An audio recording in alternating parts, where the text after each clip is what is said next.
brain imaging techniques have come a long way. We have one now that is most cited in the literature, the fMRI that we'll speak of. But it's worth it to go down memory lane and speak of some of the things that are not necessarily intended for observation with respect to cognitive processes. And one of those might be a CAT scan. So one of the earliest brain imaging techniques developed during the 70s, computerized axial tomography, CAT scan, a technique in which a highly focused beam of X-rays is passed through the body from many different angles.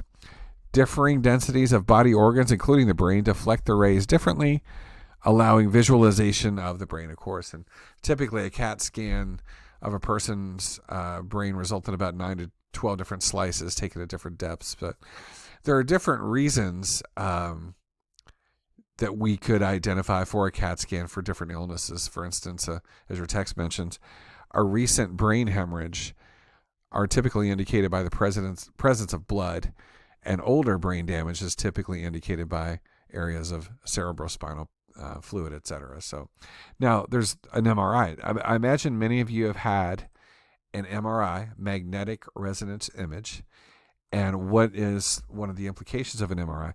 Although CAT scans are an important diagnostic tool in neuropsychology, they're used less often than a newer technique in MRI. Like CAT scans, MRI provide information about neuroanatomy, but unlike them, MRI requires no exposure to radiation, so there's that going for it. Some undergoing an MRI typically lie inside a tunnel structure, and I imagine most of you have undergone that at some point in your life, that surrounds the person with a strong field and is very claustrophobic, as you may know. They're often the technique of choice because they produce some of the clearest images. However, not everyone can undergo an MRI because of the strong magnet. The magnet is unbelievably strong, and you have to fill out a form to gauge whether you may have some metal about your person that could be torn out by that incredibly strong magnet. But it yields a very powerful result. There's also positron emission tomography. Now, let me say this.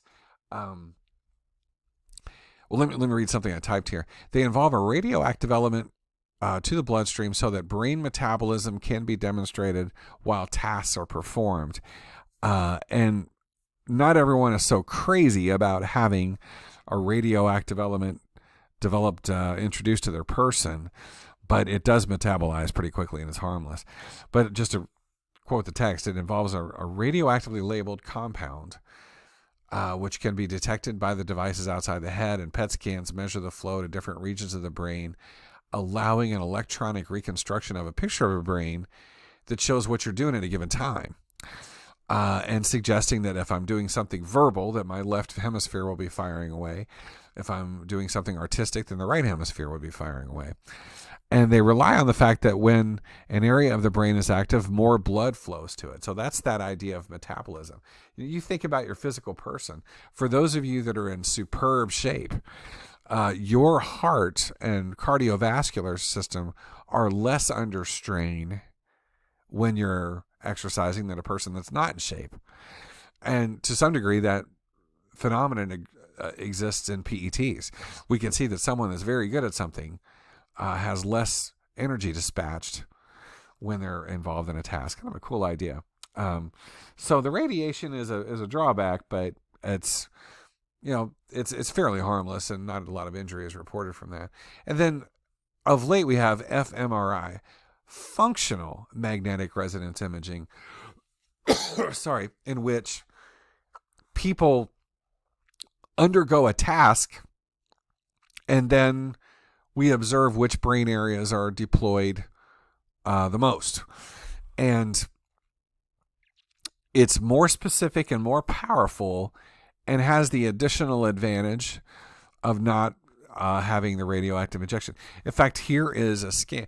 You often have their knees elevated and their head is enshrouded, but we can tell within just cubic millimeters which particular areas of the left hemisphere especially are involved in certain tasks. So fMRIs, excuse me, I'm typo there. I just cannot catch my own typos. It's like a disorder. fMRIs use a very powerful magnet, and no radioactive element is necessary. The images gained are much more specific. And that's true. Now, they do have the same danger, of course, with the magnet, but nonetheless, we can get very, very specific with respect to which areas of the brain are doing what. In fact, there was a researcher in Germany who could ascertain or know exactly where in the left hemisphere our addition and subtraction intent came from. So if I've got two numbers and I'm instructed to subtract the lower one from the higher one, like 9 minus 6, that's a subtly different brain area than if I were to add 9 plus 6. I mean, it was really, really specific and powerful stuff, and that's going on 15 years ago. So that's the job of the fMRI. Some more affordable mainstream things, for instance, there's EEG, electroencephalography. And we had a researcher here until 2022 at SFA that did a few dissertations with EEG, or I should say master's theses. And EEG is used to detect different states of consciousness. Metal electrodes are positioned all over the scalp, as they are with this person.